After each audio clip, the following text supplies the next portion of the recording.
So two of the artifacts for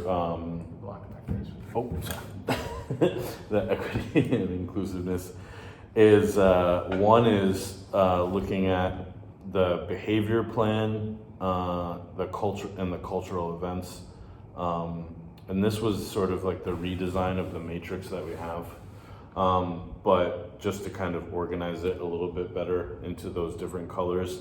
To show what types of incidences can be like teacher responsibility and then go up the chain, but then also some of like the restorative practices that we can have for students, depending on the type of infraction that they have. And then also, like we were talking about before, because obviously, you know, most of our students, like we pretty much have a sort of a homogeneous campus for the most part. So it's, but highlighting the fact that we have Western holidays and Chinese holidays. So even though we're an American school and we're, you know, focused on English only in the classroom, like we still highlight Chinese culture and respect to the students that and the parents in the community, and have holidays that showcase that, but then also the events like the Christmas market, the Chinese New Year festival, and then the Lantern Festival, and then Teachers Day. So Daniel, he made those fans for teachers, and I thought that was really awesome for him to take part and do that on his own time. Mm-hmm. Yeah. Can I connect the sure. the behavior thing that you just went through and the cultural? Yeah. One of the things you have in there, restorative justice practice. Yeah. How much do you think restorative justice is impacted, both the efficacy and the application, by the cultural setting?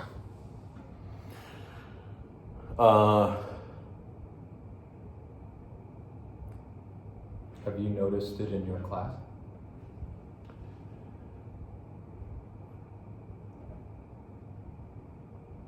I mean, for the most part, can you give me an example? Because I'm trying to think of something, but... Yeah, so, for example, one of the things that we have students do is reflection sheets. Okay, oh yeah, for the right? EIPs, and yeah. We do a lot of reflection, and one of the things that we did at the start of this year, actually, was we started leading with reflections, Mm-hmm. and remember our former dean was really getting into some of the reading of it, Yeah. and started to remove some of the purely corrective or punitive action that we would do. And what we discovered is that almost every student we tried that with repeated their offenses. Okay. It wasn't effective. Right. And so we actually went back to some of the punitive measures. And there are some students that we are able to use reflection, and the student will think and get back in. There's a grade 6 case that just happened last week where the boy was very able to like do restorative justice, he did community service, he seemed to really take something positive from it. Yeah. The grade 9 case with the band name, you know about that one? No. Okay, well. But I'm guessing they had a name that wasn't appropriate. Yeah, and it went all over marketing material and public things okay. before they admitted what they had done. Right. We did some restorative justice with them with some community things that worked really well. Yeah. But on the other hand, we had a case very recently where there was on the edge of bullying, and then we thought we handled it with a circle, a restorative circle, group sharing and everything.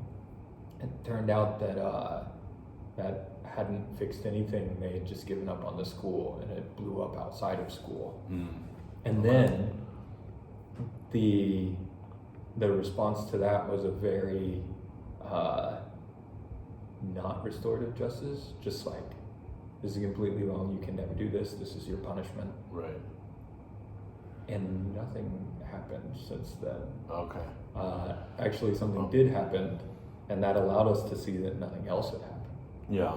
And when we brought in the parents to talk about it, it was very clear that they were not supporting restorative justice at home. Oh, okay. So they wanted like action. And ironically, when we tried to involve them in helping their student, they were just washing that away from underneath us when the kid would go home. Right. And be like, well, clearly they're not going to help you, so this is what you need to do, and giving their kids terrible advice, in my opinion. Right. Okay. But at the same time, it wasn't just one kid, it was like a culture. Sure. Okay. And so I wonder, as a school, how much we need to adjust the way we deal, because when we Right. dealt with them punitively, the parents were on board. Right. They defended their kid, but then like when we just held the line, the parents just kind of were like, okay. Yeah. And it's a weird thing of like, how far do you go to get the parents and the child's home culture Right. aligned with what you're doing in school? And how far do you try to, obviously, educate the parents and try to move Right. them more towards? But is that cultural?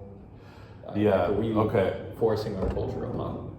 So I don't think I've ever, I mean, knock on wood, but I don't think I've, in the 3 years here, had a incident per se that has rise to the level of like what it is that you're talking about. Like I'm thinking about little small things where like rather than going to you or Allie or Melissa or Dan or Wei, like I've always tried to handle it in class and hopefully like stop that. Now of course like what they do outside of my class and you know like I can't control that, but at least like if they have some sort of behavioral issue to try to like stop that there and at least like kind of like let them reflect on that and haven't seen those sorts of issues again in the class, right? So but from that larger standpoint, yeah, that is, it is interesting to see that kind of difference between like what parents, and I've never had an email or a dialogue with a parent where they've said like I want you to be like hard on my kid, you know, like with the discipline. Yeah, I mean, like they've, you know, they've never said straight out like just punish them like however you want, kind of. The only thing is with Nina was with the mom, and that was like can you lecture more? So that's really the only kind of like advice parents have ever given me in the classroom. So. But yeah, so it, I don't know. I guess maybe that's something that just needs to be practiced more and maybe more dialogue with parents. But that is, you know, and that's the hard part too, is because even though a majority of the students are going to come back here after university, like one of the things we are trying to do is help them prepare for life abroad. And you know, that's one of those things where it's like, you know, sometimes when you take your cultural beliefs and into another host country, like sometimes that can clash. And I wonder like if that's their mentality of like, you know, when they go to university, like obviously there's their academic issues, but it's like behavioral issues, like, you know, colleges aren't gonna like just, you know, suspend you for 3 days. So it's like, so I wonder how many of them can be successful that way. So I hope that maybe we can still use restorative practices depending on the infraction, and try to get more parent buy-in. And I think maybe like in the later standards too, like when it talks about community engagement, you know, letting them know like, you know, we're not just doing this now for your child this year, but like these sort of routines are helping them for the future. So yeah. I hope. Just something to keep in mind as we go through Yeah. these. There is a connection between cultural and Yeah. behavioral. Yeah, I don't want to say it on the tape, but I've had like a few like you know, just cleanliness issues with students in the classroom, and their response to it was like, you know, in China it's no big deal, and it's like, well, come on, like it's, you know, not very nice. So, or respectful. So moving away from them, Yeah. I think they think it's a big deal. Yeah. Yes. And then, so equitable access to effective teaching staff. So again was like, this was like what, not this specific one, but this was for one of the modules where looking at like different ways, like So obviously, like we have our core values in the school community that we hope, not just students but also faculty and staff can showcase.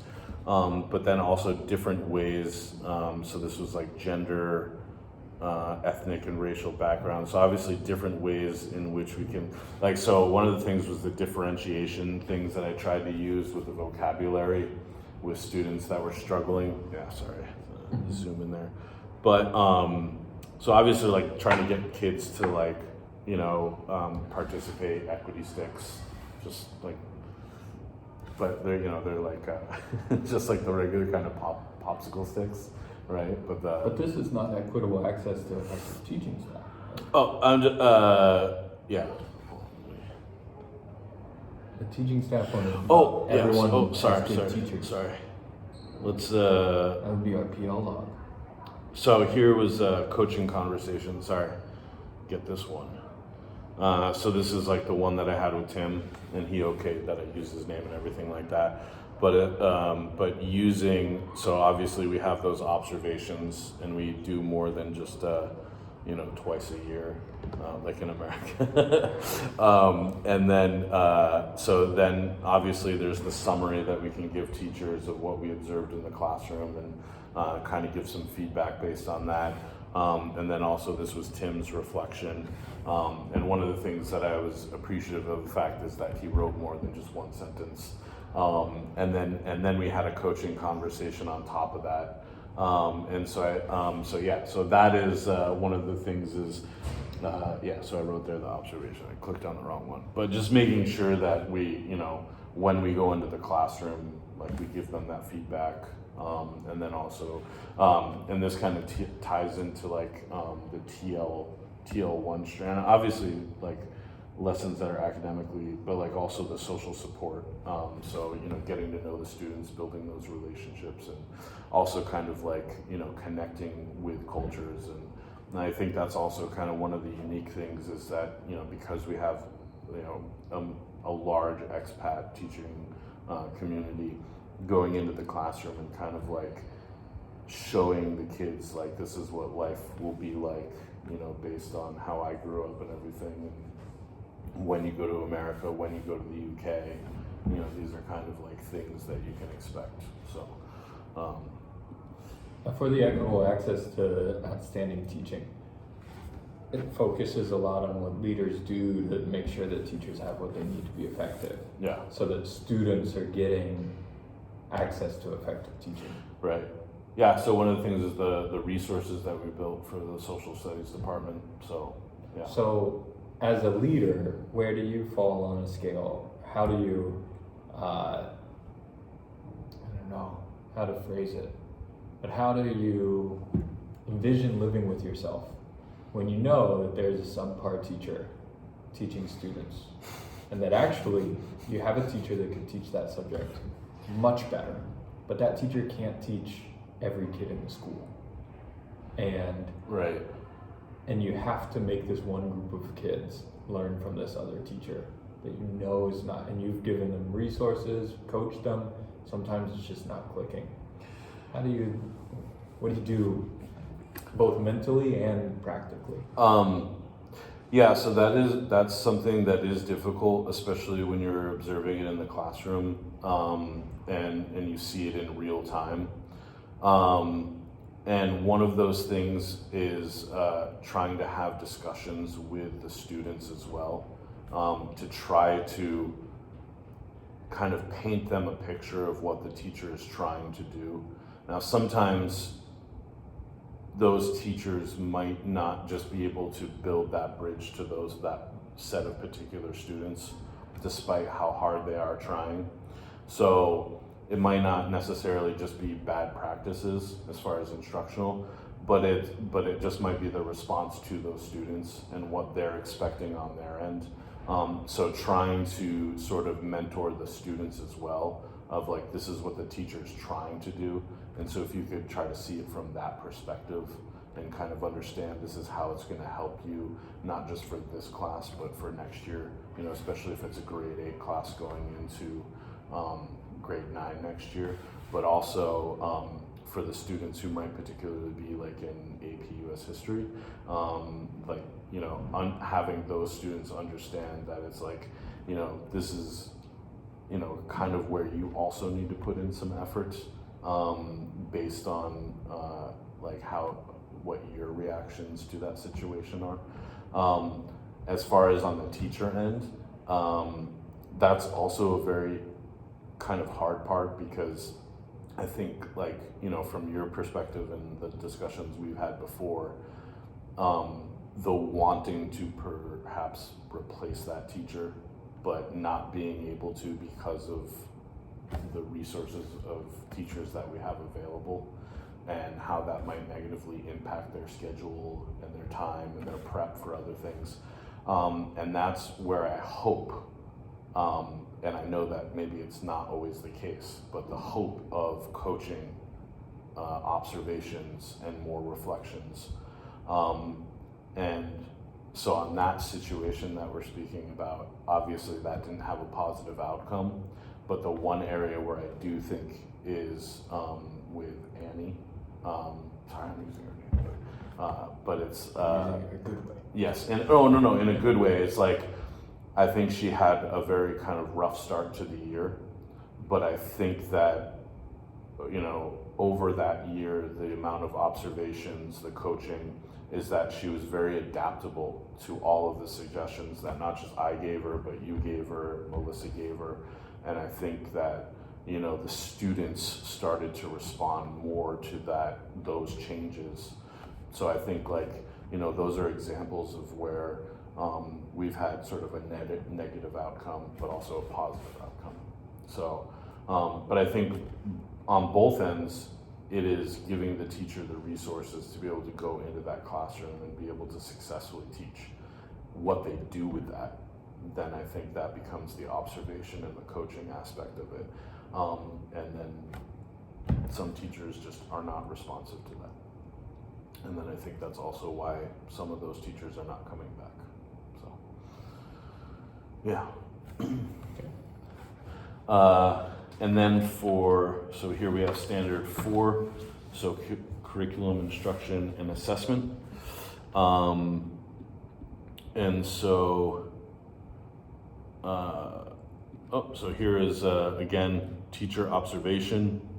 So this is what, Appleman and I had when he came into my economics class, and then we went in, and then I went into his English class, and we kind of created just like a checklist, which is basically just kind of like the mini TL strands, but just kind of like being able to go off into the class, look at what is being done, and then just kind of check off those things from a peer perspective. And like we were talking about with the school improvement plan for priority 1, is, you know, hopefully, like, that's one thing that we can emphasize more of, is having, like, the teachers come into the classes more often, just so that way, you know, and that can also lead to better sort of departmental meetings, so that way we can kind of discuss those things and how we're doing, and give each other feedback.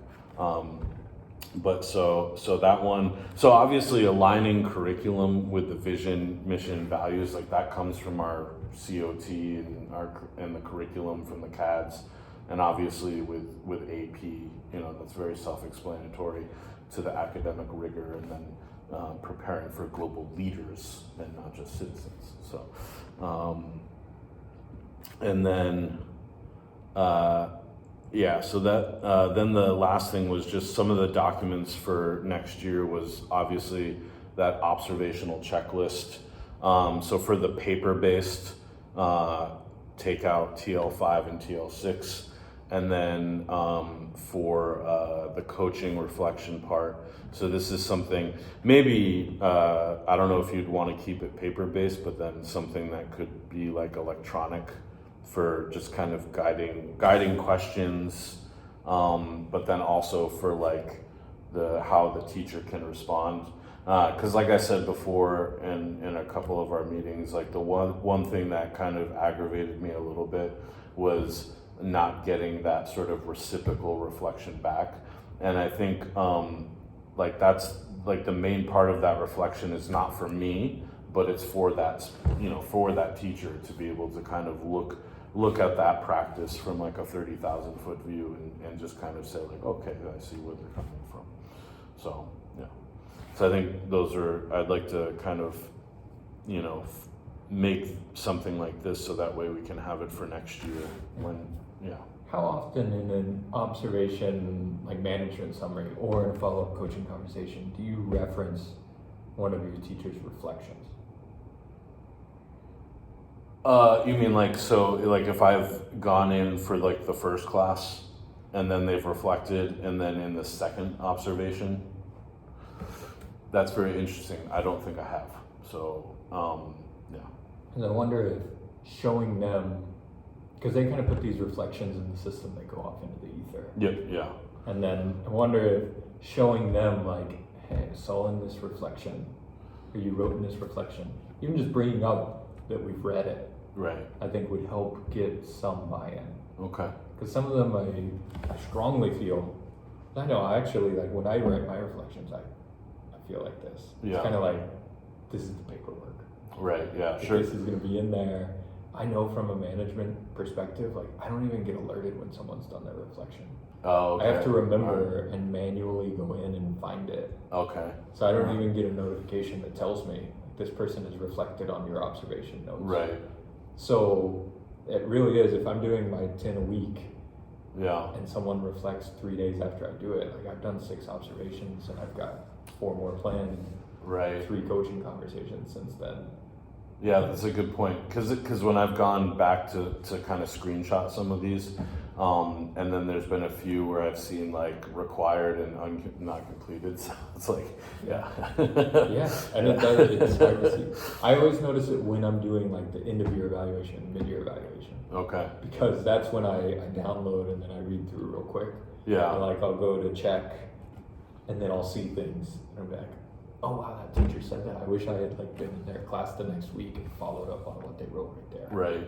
Because, and other times it's like, oh, this teacher literally wrote, I don't have time to do the reflection right now, I'll think about it. And then just, yeah, click it, yeah, all right. So I think that part of it, of getting better reflections, is showing that we actually pay attention to and care about those reflections. Sure, absolutely.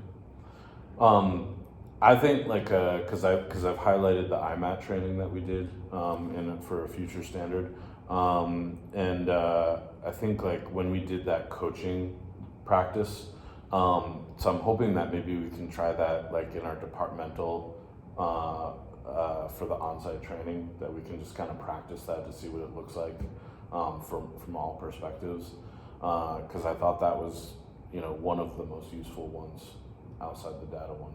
So, yeah.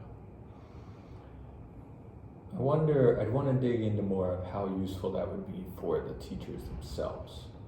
I think for some teachers, it would be incredibly useful. Yeah. I worry, ideally, all teachers are able to like understand the process and still see how it helps. But my one concern is like if teachers see how they're being coached, some teachers can become they just know how to they know how to answer those questions. Or they feel like they're being manipulated. Right, sure. Okay. Now, and like I said, a reflective person, like with chairs, it's great because if you're a chair, you're going to be reflective. Otherwise, we wouldn't have made someone a chair. Right. And so they're able to see that and see the value in it. But I think the way that we present it will be very important. Because I think for all teachers, it could be useful. And our teaching staff now we only have a couple new teachers next year. Yeah. I think next year will be our strongest year for teaching staff. Okay. So it's a good idea to put in, but we want to think about how we coach, how we couch that conversation, what we give them and what we don't give them. Okay. Because we don't want to overload them. Like, everybody go read this cognitive coaching book and read this article on hard coaching and soft coaching. Right. And then, we don't want to put all of the chair information on them. Sure. Because they don't have to know all of that. But figuring out how to work that in. Because I like the idea. I find it incredibly useful. Yeah. Or at least from or we can just do it again with just the chairs, and then because we'll have some new ones, so that way we can practice that. Yeah, but I thought that was good. But it's just like kind of what you were saying is like finding different ways to kind of show that teacher that it's like we did read the reflection. So yeah, but I think I definitely will put that in there for next year, is to like include that in the management summary. Have you read the ways of knowing that's in our TML documents? Mm-mm. In our teaching and learning guide, one of the appendices is an article about types of knowers. Is that on the Ways of knowing, that's IB. It's called the types of learners or something. Okay, yeah. All right. I'll show it to you later. Okay. Yeah. So, all right. Thank you very much. Okay. I think that's all. Yeah. Here we can do a couple more. Effective use of technology in learning and teaching. So what do I have there? Effective use of technology, more and more. Just no. Well, for the teachers to use technology. Hopefully. Yeah. So one is I have this a lot. I've reused this for a lot of standards, just because they didn't say that we couldn't, for if it fits for one standard and fits for others. But again, so it's like not necessarily for students in the classroom. So again, like making sure it's out of the hands of grade 8 and below. But when we use it in high school, for high school students, to make it something that's purposeful to whatever that class is. But for teachers, and I think we'll talk a lot about this in all of the other meetings and reflections, is using GradeCam or AP Classroom, so that way we can take the data. And again, like we were talking about in IMAT training, is not just using data to collect numbers and just say like, okay, this is what the results are, but for teachers to be able to go, and especially if you can identify, because like when you hover here, you can identify the student. And so it's like showing teachers, it's like differentiation doesn't have to be like a mind-numbing task. Where it's like, oh, this group, this group, this group. It's like you can, especially with ChatGPT or other AI tools, it's like now we can identify the students that are getting a concept wrong, and then we have to be careful with the AI identification of students, because there's no. I'm not saying like name wise, but what I'm saying is like for this 29%, they got this concept wrong. So then it's like they got this concept wrong. Create some sort of differentiation plan that helps them get that down, so that way they're on, getting the correct answer. So not by name, but just by missing. Worried you were down. No. So just identifying. But I'm just saying is that way you can identify those students. So that way it's like, okay, here's your plan, and then here are the concepts you've been missing. And then here's how we can kind of get you back up to par. So yeah, not using personal identification, but then that way we can take those plans and create like different concepts to show them like this is what you missed. But like this diagnostic, when they took it, a majority of them got micro wrong, right? And obviously that was quarter 1 and quarter 2. So this way.